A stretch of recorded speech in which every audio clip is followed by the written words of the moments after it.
Hi everyone, good morning সবাইকে। সকালটা শুরু করলাম ব্ল্যাক টি অ্যান্ড বিস্কিট দিয়ে। তারপরে আমি রেডি হয়ে গেছি জেঠুর সাথে বেরোবো বলে। অ্যান্ড এই রাস্তাটা দেখো কি সুন্দর। কোথায় যাচ্ছি তোমরা একটু পরেই জানতে পারবে।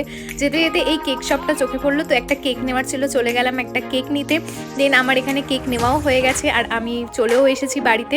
অ্যান্ড তোমরা দেখতেই পাচ্ছ যে ডেকোরেশনও চলছে। আই গেস তোমরা গেস করতে পারছো কিসের ডেকোরেশন চলছে। অ্যান্ড দেখো দিদিদের বাড়ির মন্দিরটা কি সুন্দর, মা কালীকে দেখলেই মনটা ভালো হয়ে যায়।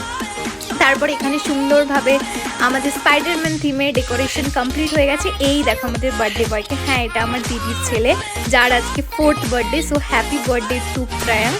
অ্যান্ড এখানে সবাই দেখো একে একে আশীর্বাদও করে নিচ্ছে। তারপরে আমার জেঠু আশীর্বাদ করছে। আর এই দেখো এখানে দাদা দিদিও পুচকুকে আশীর্বাদ করে নিচ্ছে। তোমরা নোটিস করে দেখো এখানে সব থেকে কিউট জিনিস, ওকে সবাই আশীর্বাদ, ও রিটার্নে ওর ড্যাডুকে আশীর্বাদ করে দিচ্ছে। দেন আমি নিয়ে নিলাম কেক, আর কেকটা জাস্ট ইয়াম্মি ছিল। তারপর আমি লাঞ্চটা কমপ্লিট করলাম বিরিয়ানি দিয়ে। বাই।